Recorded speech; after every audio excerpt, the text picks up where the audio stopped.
আপনাদের অত্র এলাকায় মালদা জেলায় কোনো এমপি আছে, এই মন্ত্রী আছে, কেন্দ্রীয় মন্ত্রী আছে? আপনারা বলুন, আছে? মালদাতে কেন্দ্রীয় মন্ত্রী নাই ভাই, নাই। এবার আমি শোনাই, তাহলে শুনুন, এটা একটা গল্প, তবে উদ্ধৃতিটা শুনবেন তো আপনি কিছু বুঝতে পারবেন। ভারতে মনে করেন একটা নতুন আইন বানিয়েছে, নতুন আইন, যার ইচ্ছে সেই প্রধানমন্ত্রী হতে পারবে। কিন্তু এটা সত্যি ঘটেনি, ঘটেছে? এখন যেমন চাওয়ালা প্রধানমন্ত্রী হয়েছে কি হয়নি? এরা কথা বলে না, হয়েছে। তো একটা নতুন আইন পাস করেছে, যার ইচ্ছা প্রধানমন্ত্রী হবে 5 বছর। ক বছর? এক মালিকের সঙ্গে কর্মচারী গোলাম গেছে কলকাতাতে, কলকাতাতে গেছে, দেখছে কর্মচারীটা দেখছে যে একটা লোককে একদম ফুলের মালা টালা পরিয়ে হাতির উপরে চাপিয়ে নিয়ে গেছে, সবাই ঢোল পিটছে, হাসছে। কিন্তু কিন্তু এদিকে দেখেন, যাকে মালা পরিয়েছে ও কাঁদছে, ও খুবই কাঁদছে। তখন এই কর্মচারীটা বলছে, বড় সাহেবকে বলছে, স্যার এরা সবাই ওকে মালা পরিয়েছে, ঘোড়াতে চাপিয়েছে, হাতিতে চাপিয়েছে, ঢোল পিটছে, নাচছে, সবাই আনন্দ করছে, কিন্তু যার গলায় মালা দিয়েছে ও একাই কাঁদছে কেন? এবার ঘটনাটা বুঝতে পারো, দুটোকে অ্যাপ্রোচ করছি, দেখেন। বলছে কি, যার ইচ্ছে সে প্রধানমন্ত্রী হতে পারবে, ক্ষমতা ক বছর? সবাই বলুন, 5 বছর। কিন্তু একটা শর্ত আছে। শর্ত কি? 5 বছর পর এই প্রধানমন্ত্রীকে এই দেশ থেকে প্লেনে করে একদম আন্দামান জঙ্গলে ফেলা হবে, বাঘকে খেতে দিবে ওকে। কে খাবে? বাঘে খাবে। কে খাবে? বাঘে খাবে। এটা একটা শর্ত আছে। এবারে স্যার বলছে কর্মচারীকে, দেখ সবাই হাসছে আর ও একাই কাঁদছে যে গলায় মালা দিয়েছে, ও হলো ওই প্রধানমন্ত্রী, ওর আজকে 5 বছর শেষ, এবার ওকে বাঘের জঙ্গলে ফেলবে। ও হাসবে না কাঁদবে বলুন?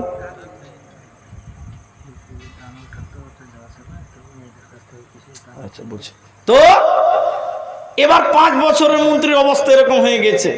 এই অবস্থা দেখে লোকটা বলছে, যে কর্মচারী গোলাম, ও বলছে, স্যার স্যার আমিও প্রধানমন্ত্রী হব। আচ্ছা, আপনারা কেউ হবেন? যদি বাঘকে খেতে দেওয়া হয় 5 বছরে, কেউ হবে গো? বলছে, স্যার আমি প্রধানমন্ত্রী হব, আমার অনেক শখ। তখন বড় সাহেব বলছে, এই দৃশ্যটা দেখে তোকে ভয় লাগছে না? বা 5 বছর পর তোকে ওরকম জঙ্গলে ফেলবে, বাঘে তোকে খাবে। কইছে, না স্যার, তাও আমি প্রধানমন্ত্রী হব, আপনি একটু ব্যবস্থা করে দেন। বলি, ঠিক আছে, ব্যবস্থা করব। এবার দেখেন, রাখাল প্রধানমন্ত্রী হয়ে গেছে। শর্ট বলছি কথাটা, 5 বছরের ক্ষমতা পেয়েছে। ক বছর বলুন? প্রথম বছর প্রধানমন্ত্রী হয়ে বিল পাস করলো কি, আন্দামান জঙ্গলটাকে কেটে তোমরা পরিষ্কার করে দাও। প্রথম বছর এটা আইন পাস করেছে। এদেশের যত মিলিটারি ফোর্স আছে সবকে আন্দামান জঙ্গলে পাঠিয়ে দে, যা সব জঙ্গল পরিষ্কার করে দে, বাঘের অস্তিত্ব রাখবি না। 1 বছর। ক বছর বলুন সবাই বলুন? দ্বিতীয় বছরে প্রধানমন্ত্রী বলছে, যা যত ইঞ্জিনিয়ার আছে, ট্যালেন্টেড আমার দেশের নাগরিক আছে, সবকে পাঠিয়ে দে, বড় বড় ফ্যাক্টরি তৈরি হবে। আন্দামান জঙ্গল পরিষ্কার হয়ে 5 বছরে বিরাট বড় একটা অট্টালিকা শহর হয়ে গেছে। এবার আপনারা বলুন, এই প্রধানমন্ত্রী যেদিন 5 বছর হবে, ই হাসবে না কানবে? জুড়ে বলেন। সেদিন সবাই কানবে, ও কিন্তু কানবে না, কারণ ওই জায়গায় যাওয়ার পূর্বে মালটা পরিষ্কার পরিচ্ছন্ন করে তৈরি করে নিয়েছে। মৃত্যু একটি যন্ত্রণা, মৃত্যু একটি যন্ত্রণা, কিন্তু শুনিলে মৃত্যু আসার পূর্বে, পরকাল আসার পূর্বে যদি এই দুনিয়া থেকে আপনি পরকালটাকে পরিষ্কার করে সুন্দর করে সাজিয়ে নেন, মৃত্যুর সময় গোটা দুনিয়া কানবে, কিন্তু আপনি আল্লাহর বান্দা, হাসতে হাসতে মরণ হবে। কারণ আপনি জানেন আমি ভালো মানুষ, আমি ভালো কাজ করেছি, আপনার কোনো টেনশন মৌতের বেলায় থাকবে না। তবে মৃত্যু বড় কঠিন। মায়েরা শুনিলেন আল্লাহর নবীর মৃত্যুর সময় তিনার কষ্টটা কত হয়েছিল। ওরে আমার মায়েরা, বোনেরা, বেটিরা, কান করে শুনিলেন, আল্লাহর নবীর শরীরে বৃহস্পতিবারের দিন নবীর শরীরে জ্বর আরম্ভ হলো, নবীজির শরীরে জ্বর আরম্ভ হলো। বুধবার বৃহস্পতিবার গেল, শুক্রবার চলে গেল, বিশ্ব নবীর শরীরে কিন্তু জ্বর কমে না, নবীজির শরীরের জ্বরের পরিমাণ কমে না। শনিবার সারাদিন চলে যাওয়ার পর রবিবার শুরু হলো, আল্লাহর নবীর এত জ্বর, জ্বরের কারণে নবীজি থরথর করে কাঁপছে, জ্বরের কারণে নবীজি থরথর করে করে কাঁপছে। কখনো নবীজির জ্ঞান হারিয়ে যায়, এতটা নবীজির জ্বর, নবীজি চলতে পারে না, নবীজি দাঁড়াতে পারেন না। রবিবার যখন সারা দিন চলে গেল, যখন রাত্রি আরম্ভ হলো, আল্লাহর নবীর এত জ্বর, জ্বরের কারণে নবীজি ডুকরে ডুকরে কাঁদছে। নবীজির এত জ্বর, জ্বরের কারণে নবীজি কখনো বেহুশ হয়ে যায়, কখনো যেন জ্ঞান হারিয়ে যায়। গভীর রাতে নবীজি তাহাজ্জুদের নামাজ পড়ে নিলেন, তাহাজ্জুদের নামাজ পড়ে তিনি ঘুমিয়ে গেলেন, অজ্ঞান হলেন। আবার ফজরের নামাজও তিনি পড়ে নিলেন। মসজিদে নববীতে ফজরের সময় আজান দিয়েছে, কিন্তু আল্লাহর নবীর শরীরে এতটাই জ্বর, নবীজি জ্বরের কারণে অজ্ঞান হয়ে আছে, জ্ঞান হারিয়ে আছে। মসজিদ নববীতে ফজরের আজান দিল, সাহাবীরা একজন একজন করে মসজিদে নববীতে গেলেন। মসজিদে নববীতে সাহাবীরা নবীজির জন্য অপেক্ষা করছেন, নবীজির জন্য ইন্তেজার করছেন। নবীজি আসবেন, ইমামতি করবেন, নবীজি আসবেন, ইমামতি করবেন। দীর্ঘক্ষণ দাঁড়িয়ে থাকতে থাকতে বিশ্ব নবী মসজিদে এলেন না, কারণ নবীজি জ্বরের কারণে অজ্ঞান হয়ে আছে, নবীজি জ্ঞান হারিয়ে আছে। সাহাবীরা যখন নবীজিকে পেল না, সাহাবীরা অনেকেই বুঝে গেলেন, কাঁদতে লাগলেন। শেষের বেলায় আবু বকরকে ইমাম বানালেন, সাহাবীরা নামাজ আরম্ভ করলেন। আল্লাহর নবী জ্ঞান ফিরলে, আল্লাহর নবীর জ্ঞান ফিরলো, নবীজি কাঁদতে কাঁদতে দাঁড়াতে পারছেন না। নবীজি বলছেন, আয়েশা রে তুমি বলো এখন কোন টাইম রে আয়েশা? মসজিদে নববী থেকে আজান দিয়েছে ফজরের, তুমি বলো। আম্মু জান আয়েশা বলেন, ইয়া রাসূলুল্লাহ, মসজিদে নববীতে অনেকক্ষণ আগে আজান দিয়েছে। সাহাবীরা অপেক্ষা করতে করতে যখন আপনাকে পেল না, তখন সাহাবীরা আমার আব্বা আবু বকরকে ইমাম বানিয়ে নামাজ আরম্ভ করেছে। নবীজির শরীরে এতটাই জ্বর, নবীজি নিজে দাঁড়াতে পাচ্ছেন না। আল্লাহর নবী কাঁদতে কাঁদতে বলছিলেন, আয়েশা রে তুমি আমাকে একটু ধরো, তুমি আমাকে একটু ধরো, তুমি আমাকে একটু ধরো, আমি যাব মসজিদে নববীর দরজায়। আল্লাহর নবী দুইজন সাহাবীর কাঁধের উপরে হাত রেখে তার পা মাটিতে ছেঁচড়াতে ছেঁচড়াতে মসজিদে নববীতে এলেন। সাহাবীরা নামাজ পড়তে পড়তে সাহাবীরা কাঁদছে, নামাজ পড়তে পড়তে সাহাবীরা ডুকরে ডুকরে কাঁদছেন। নবীজির পেছনে হয়তো আর নামাজ পড়তে পারবো না, হয়তো নবীজি মারা গেছে। সাহাবীরা নামাজ পড়তে পড়তে কাঁদছে। হযরতে আবু বকর ইমামতি করছেন, নবীজি দাঁড়িয়ে দাঁড়িয়ে নামাজের দৃশ্যটা দেখলেন। আবু বকর বুঝতে পারলেন দয়ার নবী মসজিদের দরজায়। আবু বকর পেছবার চেষ্টা করলেন। নবীজি বলেন, আবু বকর রে তুমি নামাজ পড়াও, আমি নবী আগেই নামাজ পড়েছে। নবীজি বাড়ি চলে গেলেন। সোমবার দিন সকাল হচ্ছে, নবীজি বাড়ি চলে গেলেন। সোমবার সকাল হচ্ছে, পূর্ব গগনে যখন সূর্য উঠছে, নবীজির শরীরের জ্বরের পরিমাণ আরো বেড়ে গেল। নবীজি আর যেন থাকতে পারে না। নবীজির কপালে পানি দেওয়া হচ্ছে, কাপড় দিয়ে পানি দিয়ে মোছা হচ্ছে। নবীজি থাকতে না পেরে বললেন, আয়েশা রে আমার মেয়ে ফাতেমাকে বলে দাও সে যেন আমার সঙ্গে মোলাকাত করে। ফাতেমা রাদিয়াল্লাহু আনহা তিনি হুজরাতে এলেন, তিনি নবীজির কাছে বসলেন। কিছু বলেছিলেন যা হাদিসে স্পষ্ট করে পাওয়া যায় না। নবীজির বুক কুচো হয়ে যাচ্ছে, নবীজি যেন আকাশের দিকে তাকিয়ে থাকছেন, আর তার মাথায় যেন কাপড় দিয়ে পানি দিয়ে মোছা হচ্ছে। নবীজি কাঁদছে, মৃত্যুর জ্বালা, মৃত্যুর যন্ত্রণা আম্মা জান আয়েশা বলছেন নবীজি আমার উরুরানের উপরে মাথা দিয়েছিল। নবীজি মৃত্যুর যন্ত্রণা তিনি তখন বলতে লাগলেন ইন্নালিল মাউত লা সাকরাতুন, মৃত্যু বড় কঠিন। নবীজি বলতে লাগলেন আল্লাহুম্মা রাফিকাল আলা, আল্লাহুম্মা রাফিকাল আলা, হে বন্ধু আল্লাহ তুমি তোমার কাছে আমাকে নিয়ে চলো। আম্মা জান আয়েশা বললেন এ দোয়া নবীজি কোনোদিন করেনি, আজকে তিনি বলতে লাগলেন আমরা বুঝে গেলাম তার রবের সঙ্গে তার মোলাকাত হবে।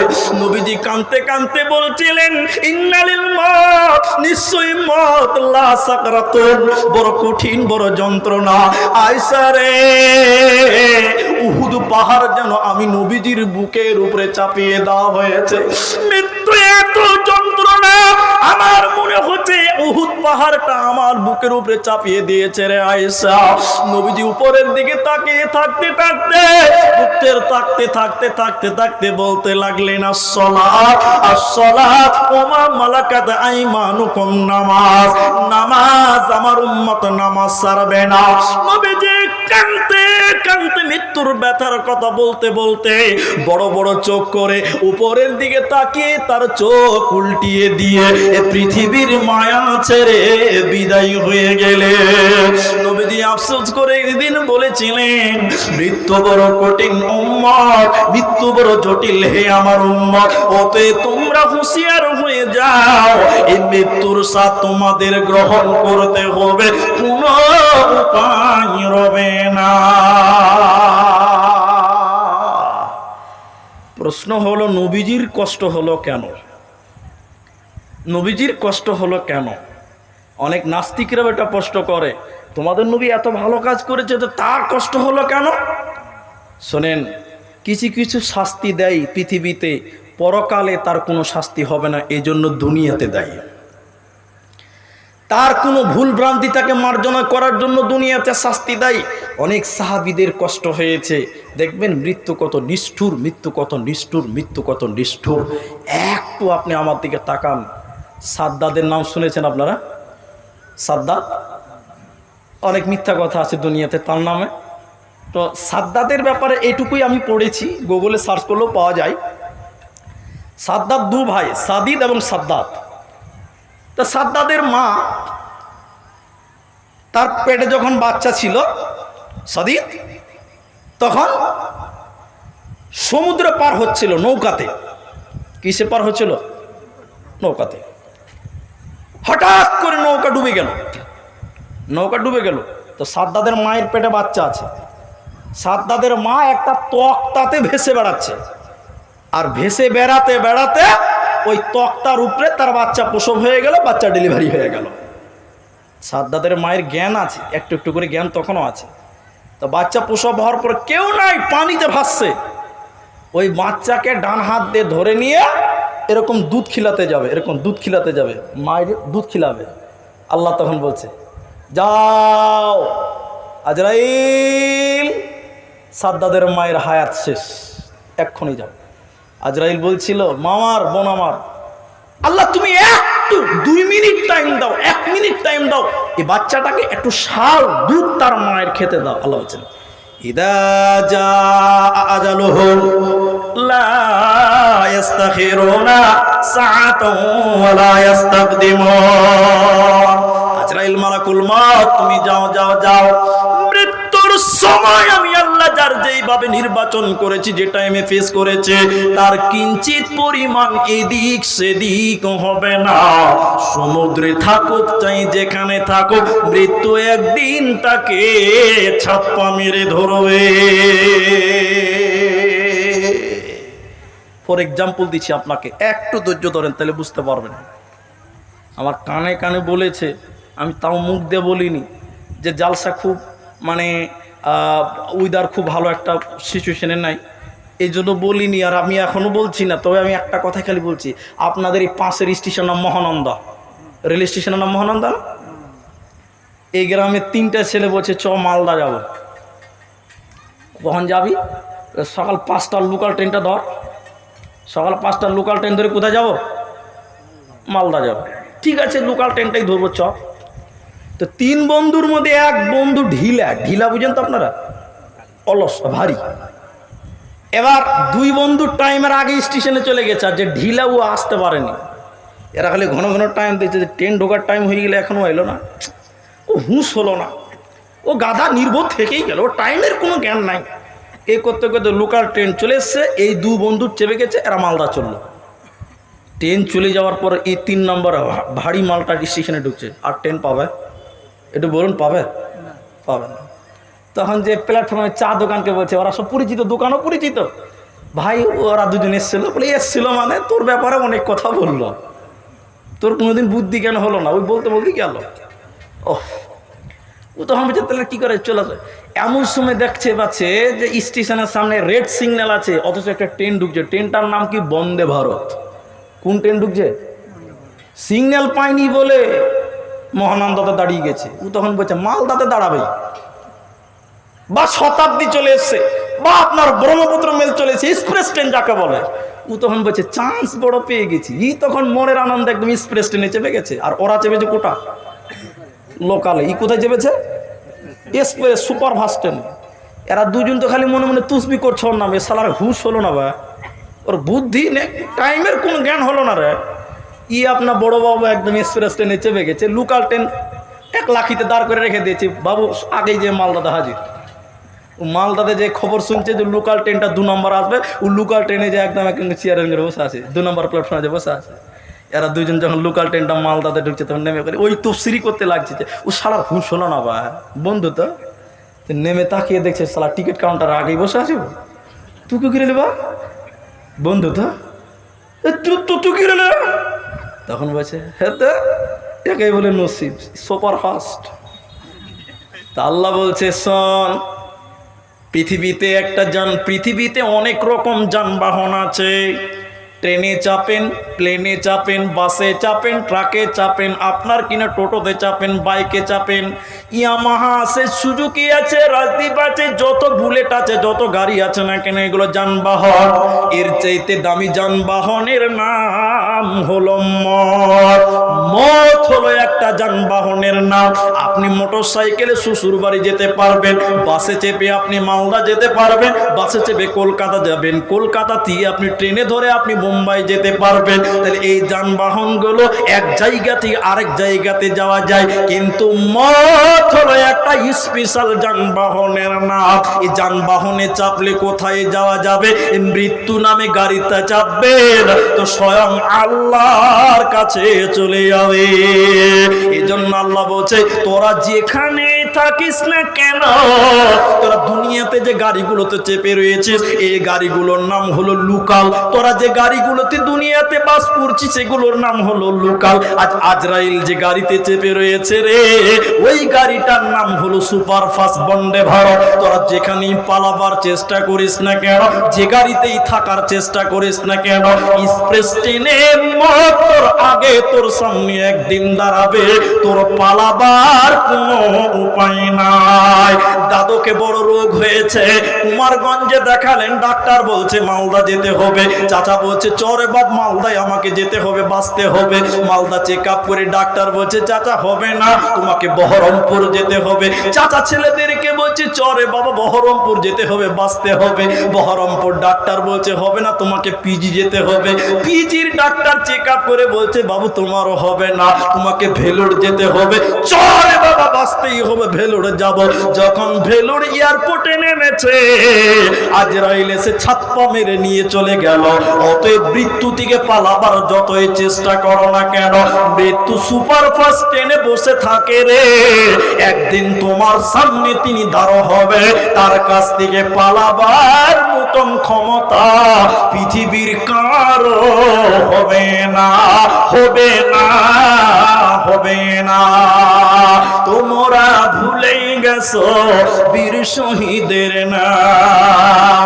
তারা জান্নাতের ফুল বাগেতে, তারা জান্নাতের খুশবাগেতে অতিথি ভ্রাম্যমান। রাহে লিল্লাহ করছে তারা জীবন কুরবান, রাহে লিল্লাহ করছে তারা জীবন কুরবান। তোমরা ভুলে গেছো বীর শহীদের নাম। আমার মায়েরা, এটা কোনো মসজিদের জালসা নয়, এটা কোনো মাদ্রাসারও জালসা নয়। তবে এই প্রোগ্রামটা করতে গিয়ে কিছু খরচ হয়েছে, হয়েছে কি হয়নি? একটু মুখ খুলেন ভাই। হয়েছে। আর এগুলো আপনার টাকা, আমাদের এলাকাবাসীর কিছু সহযোগিতা, বাকি আর কিছু নয়। এই জন্য 11:30 বেজে গেছে। হ্যাঁ, 11:30 বেজে গেছে। অনেক মা বোনেরা বলছে যে আপ কতক্ষণ শুনবো, চ বাড়ি চ। তো চলেই যখন যাবেন, যারা এই ছেলেরা মেহনত করেছে, অনেক কষ্ট করেছে গ্রামে, আপনারা মেহেরবানি করে তাদের হাতে কিছু দিয়ে যাবেন। তাদের মেহনত করেছে, দিনের ব্যাপার, ইসলামী আলোচনা হবে, তো জ্ঞান চর্চা হবে, নেকি পাওয়া যাবে। এই ছেলেরা মেহনত করেছে, গ্রামে কিছু ছেলেরা, আপনাদের ছেলেরা, আপনারা তাদেরকে কিছু দিবেন। না দিবেন তো এদেরকে বোকা বাহা হবে। এরা তো নিজের জন্য কিছু করেনি, যে কিনা আপনাদের সামনে যাবে, এটা আদায়ের জালসা নয়, এই জন্য বেশি বললে খারাপ লাগবে। নিজের দায়িত্ব মনে করে কিছু দিবেন, না দিলে এদেরকে একদম বোকা বাহা হচ্ছে, তাহলে ছাড়া কিছু হবে না। আর কি আছে বলুন? আসসালামু আলাইকুম। আমার কাছে কিছু চাবি এসছে, যা চাবিটা হবে নিয়ে যাবে, স্টেজে থাকলো। ঠিক আছে। আর যদি না থাকেন এখানে, পরে যদি খোঁজাখুঁজি করেন, আজিজুর চাওয়ানওয়ালা মহারাজপুরে সে বিক্রি করে, তার কাছ থেকে নিয়ে যাবেন। আচ্ছা, আসসালামু আলাইকুম। তো ভাই আপনাদের কি বিরক্ত লাগছে? তা একটু বসেন, আর একটু ধৈর্য ধরেন, ইনশাল্লাহ। আমরা একটা সাবজেক্ট নিয়ে আলোচনা করছি, সেটার নাম হলো মৃত্যু। তো সব কিছুর একদিন মৃত্যু হবে, কিন্তু একজনের মৃত্যু হবে না। তিনার নাম বলুন? আল্লাহ। মতেরও মৃত্যু হবে। আমি বলেছি মৃত্যু একটা সৃষ্টির নাম। মানুষ যেমন সৃষ্টি, মৃত্যুটা কি সৃষ্টি। আল্লাহ বলছেন আল্লাযী খালাকাল মাউতা, আমি আল্লাহ মৃত্যুকে সৃষ্টি করেছি। মৃত্যুর মত হবে। একটু দেখেন, একটু ধৈর্য ধরেন। মুসলিম শরীফের হাদিস কি আছে? জান্নাত, জান্নাত একটা, জাহান্নাম, মধ্যখানে একটা ফিল্ড, ফাঁকা ময়দান আছে। দুদিকে দেখেন, একদিকে জান্নাত, একদিকে জাহান্নাম, মধ্যখানে একটা ফাঁকা ময়দান আছে। তো এই ময়দানে আমার আল্লাহ একটা পশুকে এই রকম, আমার দিকে দেখেন, কানে ধরে টেনে টেনে টেনে টেনে পশুটাকে নিয়ে আসবেন ওই ময়দানে, জান্নাত জাহান্নামের মাঝে। আমার আল্লাহ একটা চাকু নিবেন, ছুরি নিবেন, চাকু নিবেন, ছুরি নিয়ে আল্লাহ ওই পশুটাকে জবাই করে দিবেন। মানুষ যেমন খাসিকে জবাই করে দেয়, গরুকে জবাই করে দেয়, এই রকম পশুটাকে জবাই করবে। পশুটার নাম উট না দুম্বা না ভেড়া না গরু না ছাগল না মুরগি, আজীব রকমের একটা প্রাণী, তার গায়ে ছিটে ফোটা দাগ থাকবে। তো আল্লাহ পশুটা জবাই করে দেওয়ার পর জান্নাতীদের দিকে যে আল্লাহ বলবে, ও জান্নাতী রে, তোরা বল আমি আল্লাহ কি জবাই করলাম, এই পশুটার নাম কি তোরা বল। তোরা কি বলতে পারবি পশুটার নাম কি? জান্নাতীরা বলবেন আল্লাহ আপনি ভালো জানেন, আমরা জানি না। এরপরে নবীজি বলছেন, আল্লাহ জাহান্নামীদের কাছে দিয়ে বলবে, ও জাহান্নামী রে, তোরা বল আমি আল্লাহ যে পশুটাকে জবাই করলাম, এই পশুটার নাম তোরা বলতে পারবি কি? এবার তারাও বলবেন আল্লাহ আপনি ভালো জানেন, আমরা জানি না। এবার আল্লাহ নিজেই বলে দিচ্ছেন পশুটার নাম। একটু লক্ষ্য করুন, আল্লাহ জান্নাত জাহান্নামীদেরকে বলছে, ও জান্নাতী রে, তোমরা শুনে নাও, আমি আল্লাহ যে পশুটাকে জবাই করলাম, এই পশুটার নাম মরণ। আমি আল্লাহ মরণকে জবাই করে দিলাম। জান্নাতীরা, তোমরা জান্নাতে চিরসুখে তোমরা বাস করো, জান্নাতে তোমাদের মরণ হবে না, হবে না, কারণ আমি আল্লাহ মরণকে জবাই করে দিলাম। দ্বিতীয় নম্বর আল্লাহ বলেন, ও জাহান্নামী রে, আমি আল্লাহ যে পশুটাকে জবাই করলাম, এই পশুটার নাম মরণ। আমি মরণকে জবাই করে দিলাম।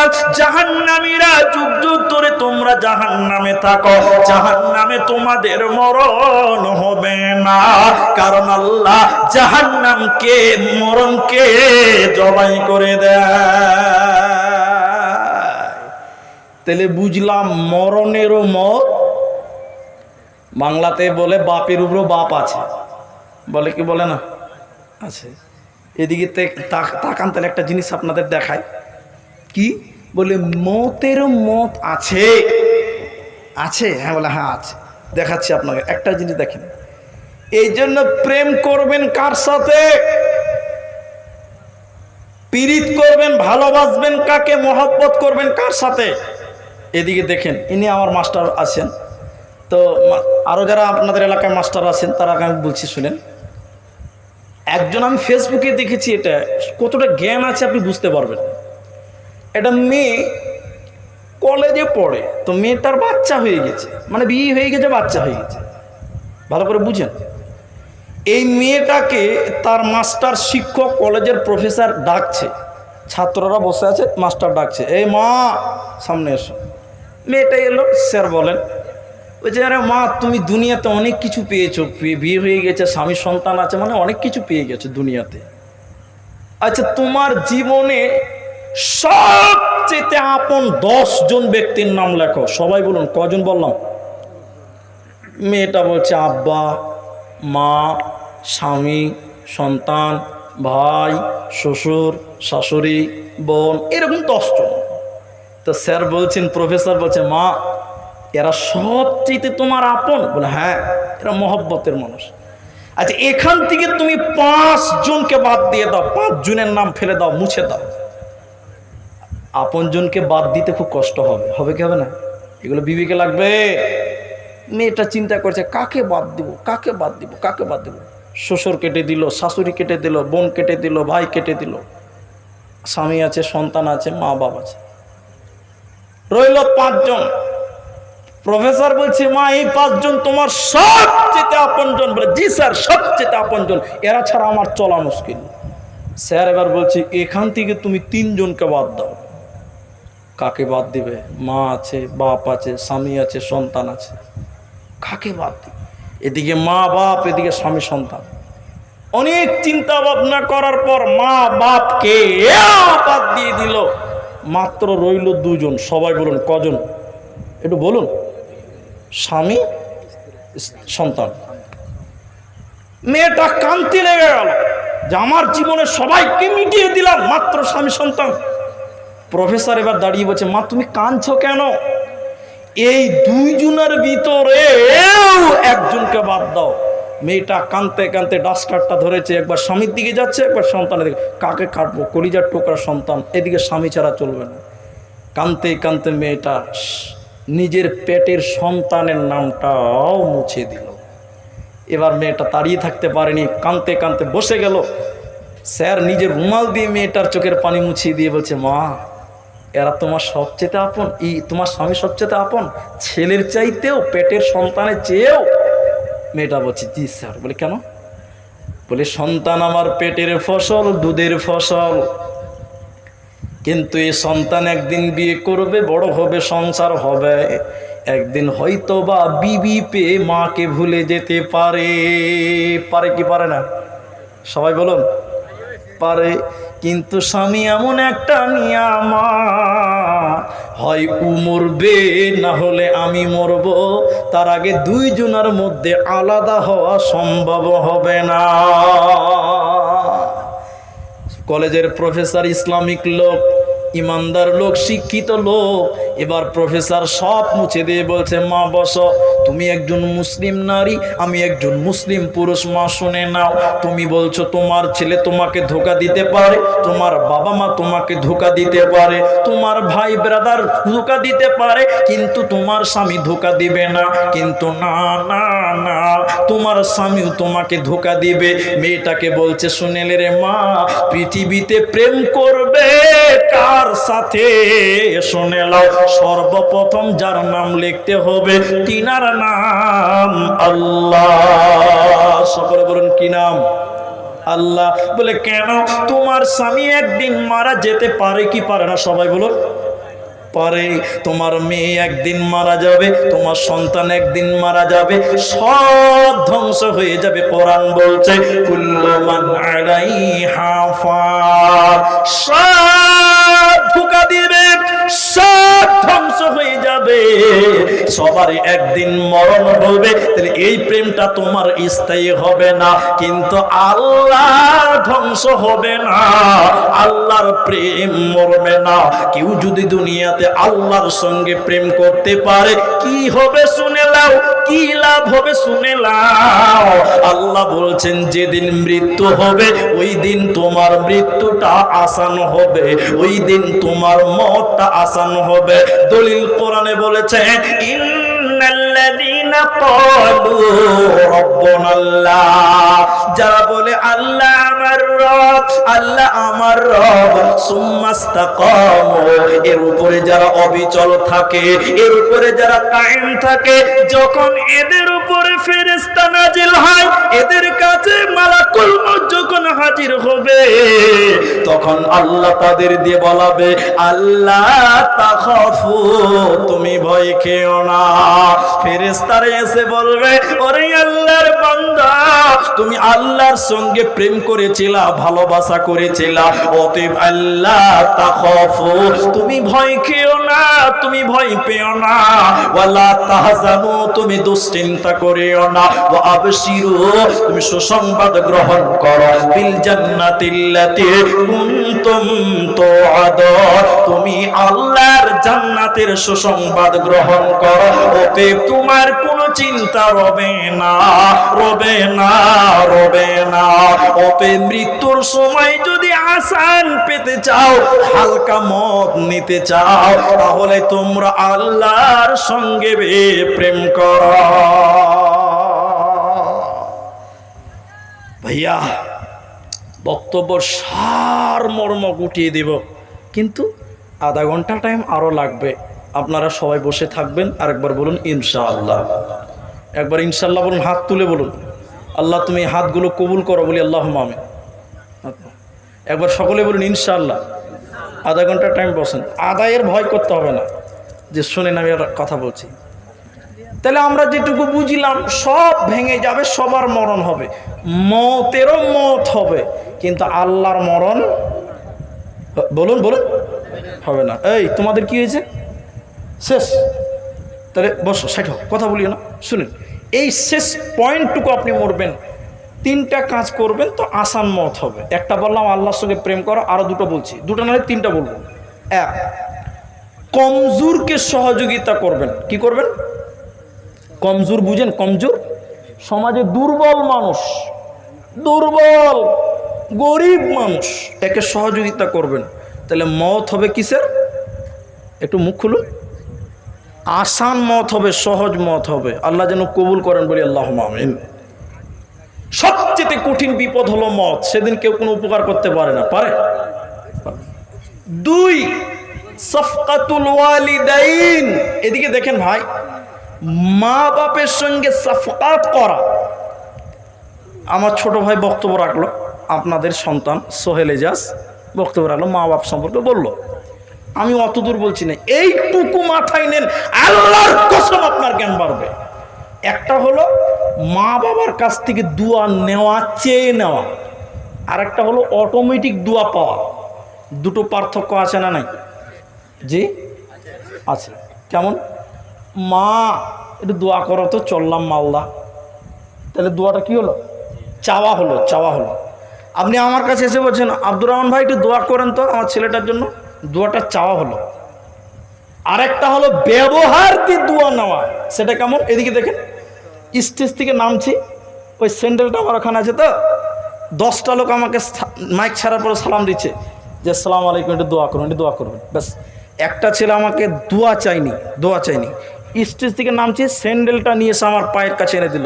আমি তখন বললাম কি নাম বাবু? খলিলুর রহমান। জাযাকাল্লাহ, হাইয়াকাল্লাহ, বারাকাল্লাহ। ও দোয়া চেয়েছে? একটু মুখ খুলুন, দোয়া চেয়েছে, কিন্তু ব্যবহার এমন করলো, ব্যবহারের মাধ্যমে দোয়া নিল। তো বলছে যে মা বাপকে ব্যবহার দিয়ে তাদের কাছ থেকে দোয়া নিবে, আল্লাহ তার মওতকে আসান করবে। বলুন সুবহানাল্লাহ। আপনার মা একবার ডেকেছে, আপনি 3 বার জবাব দিবেন। সবাই বলুন কবার? একটু বলুন না রে বাবা। আপনাকে বলেছে খলিল, জি মা। হ্যাঁ আম্মু। বলেন মা, বলেন কি বলছেন বলেন।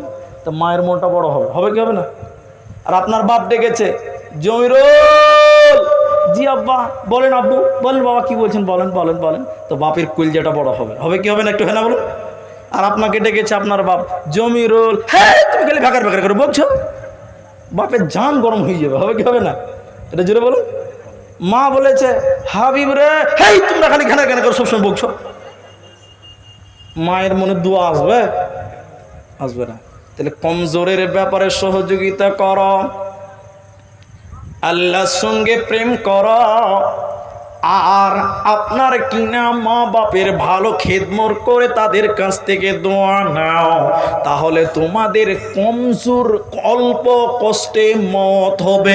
বলে কেমন হবে? বলে কলসি থেকে পানি ঢেলে দিলে যেমন বেরিয়ে যায়, ওই রকম তোমার আত্মাটা বেরিয়ে যাবে। একদম আসান মত হবে, একদম সহজ মত হবে। এই ব্যবহারটুকু আপনারা আমরা করব। মুমিন কোনোদিন মৃত্যুকে ভয় খায় না। শেষ উদাহরণটা শুনেন, বুঝতে পারবেন। মায়েরা শুনেন, এরা সব জালসার ছেলেরা আমাকে বলছে, মনে করেন আমাকেই বলেছে, বা কমিটির ছেলেরা একজনাকে বলেছে, যারে বাজার করে নিয়ে বক্তারা আসবে, বাজার করতে হবে, মিষ্টি বিভিন্ন রকম ভ্যারাইটিজের মিষ্টি, আপেল ফ্রুট যত যা আছে নিয়েছে। মসজিদের এক কানাতে রেখেছে, নামাজ পড়তে লেগে গেছে। ইমাম সাহেব নামাজ পড়ছে, তো নামাজ পড়ে ইমাম সাহেব বসে আছে, আর যারা বাজার করেছে ওরা পেছনে নামাজ পড়ছে। তো ইমাম সাহেব বলছে বস্তা দিকে আছে, জি বস্তা দিকে আছে। তখন একজন বলছে যে বাজার আছে। বলে কি বাজার? বলে ফল ফ্রুট বিভিন্ন রকম মিষ্টি বিভিন্ন রকম আছে। তো বস্তাটা যে খোলা, ইঁদুর ঢুকে যাবে, যে মুখটা বাঁধ। কিন্তু ভাই তার আগে ভদ্রলোক ইঁদুর ঢুকে গেছে। তার আগে কি করেছে? ঢুকে যে ইঁদুর বলছে ওরে সুবহানাল্লাহ, ও জান্নাত চলে এসছে। কত রকম খাবার। জি, রাতে ইঁদুর যখন এরকম খাবার পায়, বলে কি বলে না মনে মনে, হেড বড় ইঁদুরটা খালি বলছে ওরা আমাকে দিবে না তো দিবে কাকে, আমি তো খাবো। ছোট ইঁদুরগুলো সব সাইডে দাঁড়িয়েছে। কাকু একটু পাবো না? বলে পাবি না মানে, তুই তো আমার লোক রে। তখন ছোট ইঁদুর বলছে কাকু দরজা বন্ধ। কেমন লাগবে যদি খালি বলে দে দরজাটা বন্ধ, মানে বস্তা বেঁধে দিয়েছে মাল আর ভিতরে থেকে গেছে, কেমন লাগবে ইঁদুরকে বলেন? ছোট ইঁদুর খালি বলছে কাকু তুমি একাই খাবে, তো আমাদের কিছু দেবে না? তখন বড় ইঁদুর বলছে তোর সাথে তো আমার কোনো খারাপ সম্পর্ক নাই, তোর সঙ্গে হিংসা নেই, চলে আয় তুইও খা। ছোট ইঁদুর মাথা নাড়িয়ে বলছে কাকু দরজা বন্ধ। যত লেকচার ছিল সব বন্ধ হয়ে যাবে, যাবে কি যাবে না? জোরে বলুন। আর কেচির মিচির বন্ধ, লেকচার মারা বন্ধ, সব রকম গল্প বন্ধ হয়ে যাবে। বেঈমান বেঈমান বেঈমান যখন শুনবে মত, আজরাইলকে দেখে নিয়েছে, জীবন শেষ হয়ে যাবে। দুনিয়ার যত কিচির মিচির ছিল, যত রকম মাস্তানি ছিল, সব তার জবানে বন্ধ হয়ে যাবে। সে বুঝে নিল আমি পাকড়াও হয়ে গেলাম, আর বাঁচতে পারব না। এই জন্য কোরআনে বলছেন শুনে নাও, কুল ইন্নাল মাউতাল্লাযী তাফিরুনা মিনহু ফাইন্নাহু মুলাকীকুম সুম্মা তুরাদ্দুনা ইলা আলিমিল গায়বি ওয়াশ শাহাদা ফায়ুনাব্বিউকুম বিমা কুনতুম তা'মালুন। তুমি মৃত্যু থেকে যতই পালাবার চেষ্টা করো, যেভাবে বাঁচবার চেষ্টা করো, পৃথিবীতে মৃত্যু থেকে কেউ পালাতে পারেনি আর পারবে না। বিশ্বনবী মুহাম্মদুর রাসূলুল্লাহ মারা গেছে, ফেরাউন মারা গেছে, আবু জাহাল মারা গেছে, উতবা সাইবা মারা গেছে, নমরুদ মারা গেছে, ফেরাউন মারা গেছে। অতএব মৃত্যু থেকে পালাবার উপায় নাই। অতএব মৃত্যু আসার আগে তোমরা ক্ষমা চেয়ে নাও। মরণের সময় যদি ঈমান আনো, তখন কোনো লাভ হবে না। প্রমাণ, ফেরাউন এবং তার লোকেরা মুসা আলাইহিস সালামকে তাড়ছে। এদিকে ওইটা নদী, ওইটা এইটা নদী, নদী তো। ফেরাউন তার লোকেরা মুসা নবীকে তাড়ছে, মুসাকে আল্লাহর খলিল মুসাকে। মুসা আলাইহিস সালাম ধরা পড়ে গেল, পেছনে ফেরাউনের লোকেরা তাড়ছে, ধরা পড়ে গেলাম। মুসার লোকেরা, আমি শর্ট করছি, মুসার লোকেরা বলছে, হে মুসা, তোমার উপরে ঈমান এনেছি কিন্তু মরতে রাজি লয়, বাঁচবো কি করে বলো, কি করে বাঁচবো? মুসা বলেছিলেন, কাল্লা, কখনো নয়, আমি মরবো না, আমার সাথে আল্লাহ রয়েছে। সবাই বলুন একবার সুবহানাল্লাহ। মুসা আলাইহিস সালাম মরেছে না ফেরাউন মরেছিল? হ্যাঁ, ফেরাউন মরেছিল। দেখবেন মুসা আলাইহিস সালাম, লম্বা ঘটনা বলছি না, সময় এটা আমার বক্তব্য বিষয় নয়। মুসা আলাইহিস সালাম সমুদ্রের মাঝখানে রাস্তা পেল, আল্লাহ রাস্তা করে দিল, বেরিয়ে গেল। ফেরাউন বলছে আমরাও যাব এই রাস্তা দিয়ে। ফেরাউন সমুদ্রে নেমে গেল, দুদিকের পানি এসে ফেরাউন এবং তার লোকদেরকে চুবিয়ে দিল, ডুবিয়ে মারল। যখন পানিতে হাবুডুবু খাচ্ছিল ফেরাউন, তখন বলছিল, মুসা আমানতু বিরাব্বিকুম মুসা ওয়া হারুন। ফেরাউন তখন বলেছিল, আমানতু বিরাব্বিকুম মুসা ওয়া হারুন, আমি মুসা এবং হারুনের আল্লাহর উপরে ঈমান আনছি, ক্ষমা করে দাও। লাভ হয়েছে জি? মৃত্যু দেখেছো, ওই সময় তুমি বলছো আল্লাহ টাইম দাও, নামাজ পড়ো, আল্লাহ টাইম দেবে? এটা বলুন, দেবে? এক চুল পরিমাণ টাইম দিবে না ফেরাউনকে আল্লাহ। ফেরাউন তখন বলছিল, আমি মুসার আল্লাহর হারুনের আল্লাহর কাছে ক্ষমা চাইছি, তুমি আমাকে হায়াত দাও, আমি ভালো হয়ে যাব। আল্লাহ তাকে হায়াত দেয়নি। অতএব শুনে নাও, মরার আগে তোমরা ভালো হয়ে যাও। আনফিকু মিম্মা রাযাকনাকুম মিন ক্বাবলি আইয়াতিয়া আহাদাকুমুল মাউত ফায়াকুলু রাব্বি লাউলা আখরতানি। মানুষের অভ্যাস হলো, মানুষেরা যখন মৃত্যুর কাছাকাছি চলে যায় তখন বলে আল্লাহ সময় দাও, ভালো মানুষ হয়ে যাব। কিন্তু শুনিলেন, সেদিন মাথা টুকে মরে গেলে আর আল্লাহ কোনো সময় দেবে না। এজন্য যারা বিভিন্ন খারাপ কাজে জড়িয়ে আছেন, সঠিক বিবেক থাকাকালীন সুন্দর সময় থাকতে তুমি আল্লাহর কাছে ক্ষমা চাও। কথা ঠিক বললাম না ভুল বললাম? মৃত্যুর সময় যদি দেখেন, বড় বড় করে তাকাবেন আর আফসোস করবেন, আহারে, চারটা মনের মধ্যে ব্যথা নিয়ে মানুষ মারা যায়, চারখানা ব্যথা। তা আমি চারটা বলতে পারিনি, এইটুকু শুধু বলছি, কত সুন্দর বাড়ি করেছি, আহারে এইমানি বেইমানি করে বাড়ি করলাম, বাড়ি ঘরের দিকে তাকায়, বড় বড় করে তাকায় মৃত্যুর সময়, আর ছেলে মেয়েদের দিকে তাকায় মৃত্যুর সময়, আহারে কলিজার টুকরা সন্তান কেমন করে ছেড়ে চলে যাব। এইগুলো দেখে মানুষেরা আফসোস করে না? তখন অনেক মানুষ বলে, ছেলেদেরকে বলে 5,000 টাকা